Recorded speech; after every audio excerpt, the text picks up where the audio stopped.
मोक्षमार्गस्य नेतारम् भेतारम् कर्मभूभृता ज्ञातारम् विश्वतत्त्वानां वन्दे तद्गुणलब्धये वन्दे तद्गुणलब्धये। अनंत उपकारी आस्था के आयाम चरम तीर्थंकर श्रमण भगवान महावीर को वंदन। प्रभु की परंपरा में विचरण करने वाले परम आदरणीय समस्त चारित्र आत्माओं को वंदन। आत्म बंधुओं, सुशील माताओं एवं बहनों, श्री कर्नाटक जैन स्वाध्याय संघ बैंगलोर के तत्वावधान में आयोजित आगम गाथा विवेचन की इस विशेष कक्षा में मैं आप सभी का हार्दिक स्वागत एवं अभिनंदन करता हूं। हमारी कक्षा अपने 7वें चरण में चल रही है और इसमें हम श्रावक स्वरूप की चर्चा कर रहे हैं। इसके पूर्व हमने विभिन्न विषयों की चर्चा की, जिसमें धर्म, विनय, आत्मा का स्वरूप, प्रमुख साधना का स्वरूप। उसी कड़ी में हमने अलग अलग विषयों की चर्चा की थी। कर्म स्वरूप की चर्चा की हमने और आखिर में भाषा विवेक की चर्चा की और उसके बाद हम श्रावक स्वरूप की चर्चा कर रहे हैं। श्रावक स्वरूप की चर्चा का आज हमारा यह चौथा दिन है, चौथी कक्षा है आज इस विषय की, जिस विषय में हमने सबसे पहले दर्शन, सम्यक दर्शन की बात की कि जो अरिहंत को देव रूप मानता है और सुसाधु को गुरु रूप मानता है, तीर्थंकर की वाणी को धर्म रूप स्वीकार करता है, तत्व रूप स्वीकार करता है, वह सम्यक्त्व होता है। तो सम्यक्त्व की प्रतिज्ञा की हमने चर्चा की कि मैं सम्यक्त्व को स्वीकार करता हूं। अरिहंतो महदेव जावत जीवम सुसाहुनो गुरुनो जिन पणतम तत्तम ईय समत्तम मय गह्यम। यही सम्यक्त्व है जिसे मैं ग्रहण करता हूं, स्वीकार करता हूं, धारण करता हूं। दर्शन के बाद ज्ञान की मुख्यता है और दूसरी गाथा में हमने निगंथे पावयणी, निर्ग्रंथ प्रवचन, श्रावक भी निर्ग्रंथ प्रवचन का ज्ञाता होता है और उत्तरार्जुन सूत्र के माध्यम से पालित श्रावक के परिचय के माध्यम से हमने इस विषय पे चर्चा की थी कि पालित श्रावक किस प्रकार से युवा अवस्था में होते हुए भी एक ग्रस्त युवा, और वो भी व्यापारी, उसके साथ निगंत पावयणे सावए से विकोविये, वे निर्ग्रंथ प्रवचन के विशिष्ट ज्ञाता थे, अर्थात तत्वज्ञ थे, तत्वों के विशेषज्ञ थे। जब दर्शन शुद्ध हो जाता है, सम्यक दर्शन हो जाता है, तो तत्व स्वरूप की श्रद्धा दृढ़ होती है, ज्ञान निर्मल बनता है, ज्ञान भी सम्यक ज्ञान हो जाता है। और सम्यक ज्ञान और सम्यक दर्शन के साथ जो चारित्र की ओर कदम बढ़ाता है, तो वहां सबसे पहली चर्चा सामायिक की होती है। तो हमने कल की कक्षा में सामाइयम्मी उकए समणो इव सावओ हवई जम्हा, तीसरी कक्षा में हमने सामायिक की चर्चा की थी कि ज्ञान और दर्शन के साथ जो सामायिक की आराधना करता है, ज्ञानी जन कहते हैं, आवश्यक नियुक्ति की गाथा के माध्यम से हमने कल चर्चा की थी। आचार्य भद्रबाहु स्वामी ने आवश्यक नियुक्ति की रचना की है। वो फरमाते हैं कि सामाई की आराधना करता हुआ श्रावक भी श्रमण के समान हो जाता है, साधु के समान हो जाता है, साधु जैसा हो जाता है। क्योंकि कल हमारी चर्चा हुई थी कि पाप के त्याग के अंदर काल और स्तर अलग अलग है। साधु का त्याग और श्रावक का त्याग अलग अलग स्तर है। लेकिन पाप को हेय मानना, पाप छोड़ने की भावना करना, ये दोनों में, साधु हो चाहे श्रावक हो, दोनों में एक समान होती है। इसी तरह से सम्यक दर्शन और सम्यक ज्ञान, ये दोनों के लिए एक समान होता है। हाँ, ज्ञान कम ज्यादा होना अलग बात है, पर जो होता है वो सम्यक होता है। श्रावक का भी ज्ञान सम्यक होता है, साधु का भी ज्ञान सम्यक होता है। दर्शन या श्रद्धा सम्यक होती है। चारित्र के अंतर्गत अपनी सामर्थ्य के अनुसार साधु संपूर्ण रूप से पालन करते हैं और श्रावक अपनी व्यवस्थाओं को और अपने सामर्थ्य को देखते हुए सीमित रूप से पालन करता है। इसलिए कहा कि सामायिक करता हुआ श्रावक साधु के समान हो जाता है। और इसीलिए बार बार सामायिक करनी चाहिए, बहुत सामायिक करनी चाहिए। इसकी प्रेरणा इस गाथा में दी गई कि सामायियमि उकए समनो इव सावओ हवई जम्हा एन कारणेनम बहुसो सामायियम कुज्जा। बहुत बहुत सामायिक करनी चाहिए और साथ में अपने अंतर में समता भावना की धारा को प्रवाहित होने देना चाहिए। पाप का त्याग करने से सामायिक होती है और सामायिक का फल समभाव के रूप में, समत्व भावना के रूप में, समता भाव के रूप में फल प्राप्त होता है। ऐसा श्रावक का स्वरूप कहा गया। आज की कक्षा में हम ठाणांग सूत्र के माध्यम से श्रावक के स्वभाव की चर्चा करने जा रहे हैं। यह पाठ रूप है, गाथा नहीं है, ये पाठ रूप है, सूत्र है। यह प्रभु के पास परीक्षा की गई कि श्रावक कैसे होते हैं। तो भगवान ने दो अलग अलग अपेक्षाओं से श्रावक के स्वरूप का स्वभाव के संबंध में, वैसे तो श्रावक की बात है जो श्रद्धा पूर्वक जिनवाणी श्रवण करता है और विवेक पूर्वक धर्म आराधना की क्रिया करता है, उसको श्रावक कहते हैं। यहाँ स्वभाव की अपेक्षा, श्रावकों का स्वभाव, वैसे हर मानव का स्वभाव अलग अलग होता है, तो उस अपेक्षा को लेते हुए यहाँ दो अपेक्षाओं से श्रावक के चार चार स्वभाव बताए हैं। भगवान फरमाते हैं कि चत्तारी समणो वासगा पन्नत्ता। श्रमणोपासक चार प्रकार के बताए। अम्मा पी समाणे, भाई समाणे, मित्र समाणे, सवत्ती समाणे। और एक बार अलग अपेक्षा से उत्तर फरमाया, तब फरमाते हैं अदाग समाणे, पडाग समाणे, खानु समाणे, खरकंटय समाणे। बंधुओं, ये दो जो उत्तर भगवान ने फरमाए हैं, दोनों उत्तर में चार चार स्वभाव बताए हैं। हम इसकी चर्चा अर्थ सहित करेंगे, पर पहले मूल बात को हम ध्यान में लें कि यहां किस अपेक्षा से ये बात कही गई है। या दो बातों को ध्यान में लिया गया है। एक बात है गुरु के प्रति हमारा कैसा स्वभाव हो। साधु साध्वी गुरुजनों के प्रति, श्रमण और श्रमणियों के प्रति, निर्ग्रंथ और निर्ग्रंथिनियों के प्रति, साधु साध्वियों के प्रति हमारा करण योग स्वभाव कैसा होना चाहिए। हम उनके प्रति क्या कर सकते हैं, किस प्रकार का व्यवहार हम किस प्रकार का करते हैं उनके प्रति। वो पहली अपेक्षा से चार स्वभाव बताए।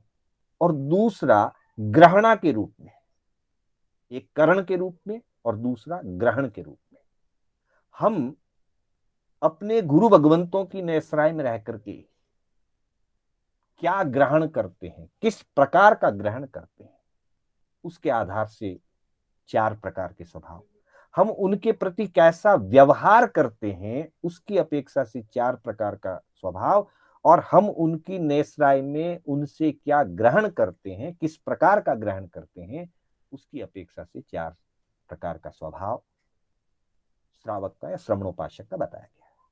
इसका अर्थ हम देखेंगे, चत्तारी यानी कि 4, श्रवणोवासगा श्रवणोपासक पन्नत्ता बताए गए हैं, कहे गए हैं, या भगवान ने 4 प्रकार के श्रवणोपासक की प्ररूपणा की है, प्रज्ञापन किया है भगवान ने। पन्नत्ता का अर्थ होता है प्रज्ञप्त करना, प्रज्ञापन करना, बताना। तो भगवान ने स्वभाव की अपेक्षा से 4 प्रकार के श्रवणोपासक बताए।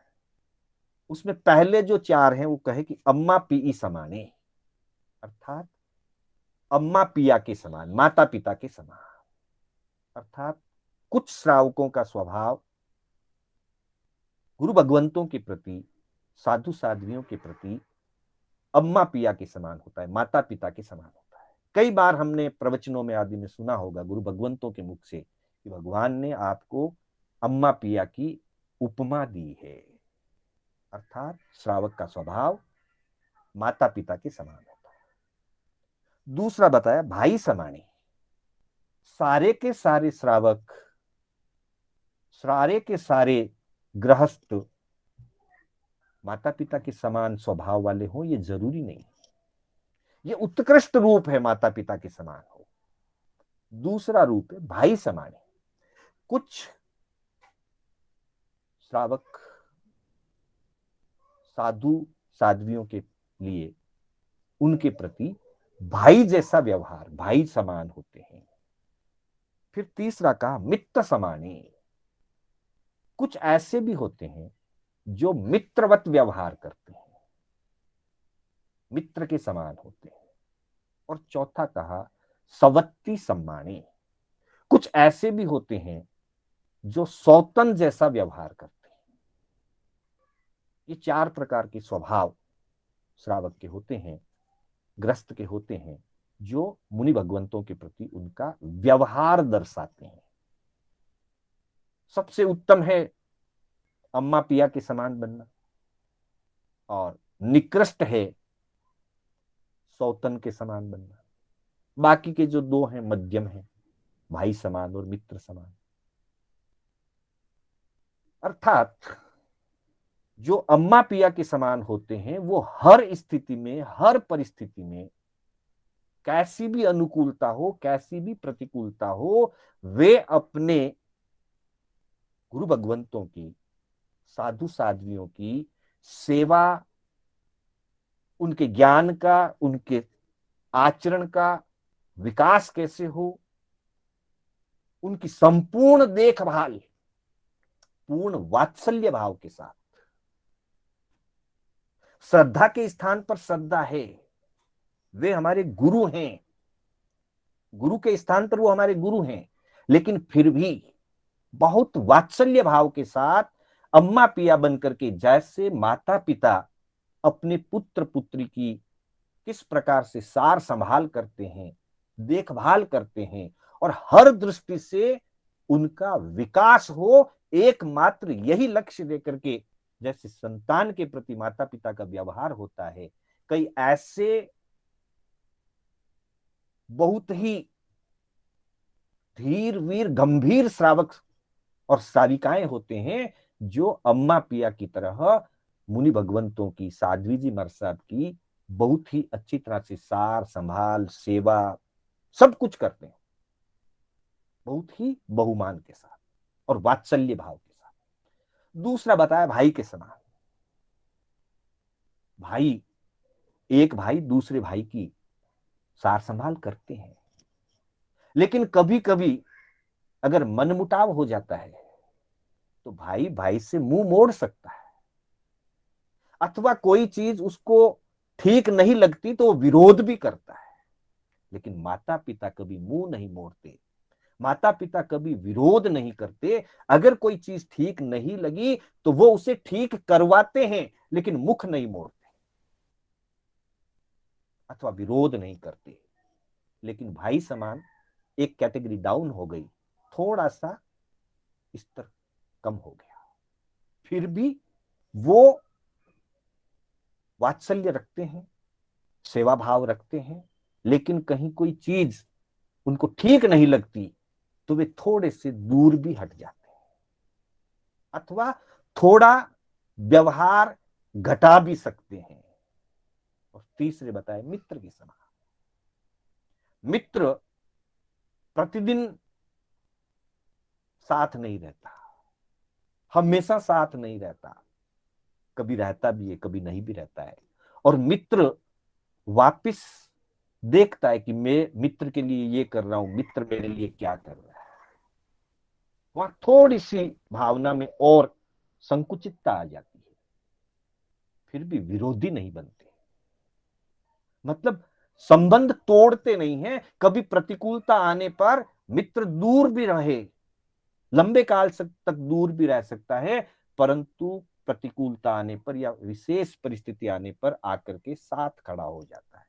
वैसे ही कुछ श्रावक ऐसे होते हैं जो रोज नहीं संभालते साधु साधुओं को, नियमित रूप से उनकी सेवा नहीं करते, पर जरूरत पड़ने पर या विशेष विशेष प्रसंगों पर मित्रवत उनके साथ व्यवहार रख करके उनकी सेवा करते हैं, देखभाल करते हैं। पर साथ ही थोड़ा सा ये भी देखते हैं कि मेरे साथ कैसा व्यवहार हो रहा है। और चौथा जो चरण बताया, चौथा जो स्तर बताया, सौतन के समान। सौत जैसे एक सेठ के या राजा के दो या दो से अधिक पत्नियां होती है, रानियां होती है, तो एक दूसरी सौतन में जो है स्वभाव मिलता नहीं है। वहां थोड़ी ईर्ष्या रहती है, जलन रहती है, एक दूसरे को नीचा गिराने की भी कभी कभी भावनाएं आ जाती है। इसको निकृष्ट स्वभाव का है। कुछ ऐसे भी श्रावक श्राविकाएं हो सकते हैं जो गुरु भगवंतों के प्रति भी अपने अहंकार को पुष्ट करने के लिए ईर्ष्या भाव करने लगते हैं, द्वेष बुद्धि भी रखने लग सकते हैं। यह स्वभाव आदरणीय नहीं है, अनुकरणीय नहीं है। हम अपने अपने स्वभाव को टटोलें कि मैं अपने गुरु भगवंतों के प्रति, संघ के प्रति, चतुर्विध संघ के प्रति मेरा व्यवहार माता पिता के समान है, भाई के समान है, मित्र के समान है। मैं कहां पर हूं? अगर मैं मित्र जैसा हूं, भाई जैसा हूं, तो माता पिता जैसा बनने का प्रयास करूं। और अगर मेरा स्वभाव सौत जैसा स्वभाव है, सौतन जैसा स्वभाव है, ईर्ष्या और द्वेष वाला व्यवहार अगर मेरे जीवन में कहीं पर भी संघ के प्रति, संघ के साधु साध्वी के प्रति, साधर्मिक के प्रति, मात्र साधु साध्वी के लिए नहीं, साधु साध्वी, श्रावक श्राविका, साधर्मिक, गणगच्छ सब के लिए मेरा स्वभाव अम्मा पिया के समान बने, मैं उतना विशाल बनूं, इतना उदार बनूं और बिल्कुल निष्प्रिय बन जाऊं। माता पिता जब सेवा करते हैं तो वे वापस कुछ भी चाहते नहीं हैं। उनकी सेवा, उनकी देखभाल, उनका वात्सल्य किसी भी डिमांड के साथ या किसी मांग के साथ नहीं होता है। जो बिना मांग के होता है वो माता पिता के जैसा होता है। और जहां थोड़ी थोड़ी मांग जुड़ती जाती है तो भाई समान और मित्र समान हो जाता है। और जहां द्वेष बुद्धि आने लगती है, ईर्ष्या बुद्धि आने लगती है, वो बिल्कुल निकृष्ट है, सौतन के समान। उसके लिए भगवान ने निषेध किया है। ये हमारा व्यवहार गुरु भगवंतों के प्रति कैसा होता है, उस अपेक्षा से श्रावक के 4 रूप बताए। अब हमारा ग्रहण शक्ति कैसी है? हम गुरु भगवंतों के पास सुन करके, जिनवाणी को श्रवण करके कैसा अनुभव करते हैं, किस प्रकार से ग्रहण करते हैं, उसके लिए भी 4 प्रकार के स्वभाव बताए गए हैं। जिसमें कहा अदाग समाने, पदाग समाने, खाणु समाने, खर कंटय समाने। सबसे पहला अदाग समाने, अर्थात दर्पण की तरह। कुछ श्रावकों का स्वभाव गुरु भगवंतों से जिनवाणी श्रवण करते समय दर्पण जैसा स्वभाव होता है। दर्पण सामने आई प्रत्येक वस्तु को, प्रत्येक प्रतिबिंब को अपने में उतार लेता है। मिरर जब कहीं खड़ा कर दें तो सामने जो भी चीज होती है उसको हूबहू अपने में रिफ्लेक्ट करता है, एज इट इज उसको अपने में रिफ्लेक्ट करता है। वैसी कई श्रावकों की प्रज्ञा इतनी निर्मल होती है, उनकी ग्रहण शक्ति इतनी दृढ़ होती है, ग्रास्पिंग पावर जिसको बोलते हैं, वो इतनी पावरफुल होती है कि गुरु भगवंत जो भी शिक्षा देते हैं वो दर्पण के समान उस सारी शिक्षाओं को बहुत ही अच्छे तरीके से अपने में उतार लेते हैं, ग्रहण कर लेते हैं, संपूर्ण रूप से उसको स्वीकार कर लेते हैं, जीवन में उसका पालन करते हैं। ये सर्वोत्कृष्ट रूप है श्रावक का, कि गुरु भगवंतों से, जिनवाणी से हम जो सुने उसको सहज रूप में अपने अंदर उतारें और सम्यक रूप से, जैसा जिस आशय से गुरु भगवंत फरमाते हैं उसी आशय से उसे हम अपने में धारण कर लें। जैसे दर्पण सामने जैसी वस्तु होती है उसको वैसा का वैसा अपने में रिफ्लेक्ट करता है, वैसा का वैसा अपने में प्रतिबिंबित कर लेता है, वैसे ही ज्ञान को अपने में प्रतिबिंबित कर लेना, ये सर्वोत्कृष्ट रूप है। और यही अनुकरणीय है, यही धारणीय योग्य है, अनुकरण करने योग्य है, आदरण करने योग्य है। दूसरा है पदाग समान। पदाग कहते हैं पताका को, पताका के समान, पताका यानी ध्वजा, झंडा। झंडा क्या होता है कि जैसी हवा आती है इधर उधर इधर उधर उड़ता रहता है। पताका हमेशा हवा के साथ लहरती रहती है, लेकिन एक विशेषता है कि वो लहराते हुए भी अपने जो उसका डंडा है, जो स्टैंड है, उस स्टैंड को नहीं छोड़ता है। तो कुछ ऐसे भी श्रावक होते हैं, ऐसी भी प्रज्ञा होती है, जहां जाते हैं जिस प्रकार की बात सुनते हैं उसी प्रकार अपने आप को चलायमान कर लेते हैं। पर मूल में जैसे झंडा बाहर से लहराता है पर अपनी जगह स्थिर रहता है, डंडे में स्थिर रहता है, वैसे ही वो अपने स्वभाव में तो स्थिर रह सकते हैं, लेकिन बाहर के व्यवहार में लहराते रहते हैं। जिसने जो अपेक्षा से बात कही उन सभी बातों को बाह्य रूप से वो स्वीकार कर लेते हैं। पर कभी कभी उसका अहित भी हो सकता है, जिसको कहते हैं गंगा गए गंगा दास, जमुना गए जमुना दास। तो पताका के समान जो होते हैं उनका व्यवहार ऐसा ही होता है। कभी वो अंदर में स्थिर रह सकते हैं और कभी बहुत ज्यादा चलायमान हुए तो फिर अस्थिर भी हो सकते हैं, वो ज्ञान को बराबर से ग्रहण नहीं भी कर पाते। और तीसरा बता दिया खाणु समाने, खाणु, और उसका हिंदी शब्द होता है स्थाणु, जिसको कहते हैं ठूंठ या खंभा। ये बिल्कुल ठीक नहीं है, जो खंभे की तरह होते हैं, कितना भी समझा दो आखिर में अपने जिद पर ही अड़े रहेंगे। जैसे खंभा झुकता नहीं है, ठूंठ झुकता नहीं है। जिस बात को पकड़ करके बैठ गए, गलत धारणा को पकड़ करके बैठ गए, लाख समझाने पर भी जो अपनी गलत धारणा को नहीं छोड़े उसको खंबे के समान या ठूंठ के समान कहा। यह आदरणीय नहीं है, ऐसा स्वभाव श्रावक के लिए आदरणीय नहीं है। और चौथा बताया खर कंटय समानी, खर कंटक के समान। खर कंटक के लिए बबूल के कांटे का उदाहरण दिया आगमकार ने। जैसे बबूल का तीखा कांटा होता है और बड़ा मजबूत होता है, वो कांटा जब चुभता है, कहीं अटक जाता है, कपड़े में अटक जाता है, तो कोई उसको निकालने की कोशिश करे तो वो इतना तीखा और इतना मजबूत होता है कि वस्त्र को फाड़ देता है। और कई बार निकालने वाले के हाथों में भी चुभ करके उसको भी लहूलुहान कर देता है। तो कुछ ऐसे उग्र और व्यग्र स्वभाव के भी ग्रस्त होते हैं, श्रावक होते हैं, जो उनको समझाने के लिए प्रयास करे, समझना तो स्वीकार ही नहीं है, सुनना या मानना तो स्वीकार ही नहीं है, उल्टा ज्ञान देने वाले गुरु भगवंतों के प्रति भी वो उग्र रूप धारण कर लेते हैं, उनका अपमान या तिरस्कार तक कर देते हैं। ऐसा स्वभाव रूप में स्वीकार्य नहीं है। तो यहाँ दो अलग अलग अपेक्षाओं से चार चार भेद बताए। पहले चार भेद हमारा व्यवहार गुरु भगवंतों के प्रति किस प्रकार का है उसकी अपेक्षा से बताए, माता पिता के समान, भाई के समान, मित्र के समान और सौत के समान। दूसरा, गुरु भगवंतों से शिक्षा लेने में हमारा ग्रहणा स्वभाव किस प्रकार का है, हमारी ग्रास्पिंग किस प्रकार की है, तो उसके लिए बताया दर्पण के समान, ध्वजा के समान, ठूंठ या खंभे के समान और खर कंटक के समान। इसमें पीछे के दो पूर्ण रूप से त्याज्य है, खंभे के समान और खर कंटक के समान। ध्वजा वाले स्वभाव से भी बचने की जरूरत है। कदाचित कभी ऐसा प्रसंग हो तो अपने केंद्र बिंदु को नहीं छोड़ना। और उत्कृष्ट है आदर्श समान, जिसको दर्पण के समान कहा। जो जैसा ज्ञान गुरु भगवंत देते हैं, जिस आशय से देते हैं, उस आशय से उसको ग्रहण कर लें। और व्यवहार के अंदर उत्कृष्ट व्यवहार है माता पिता के समान और निकृष्ट व्यवहार है सौतन के समान।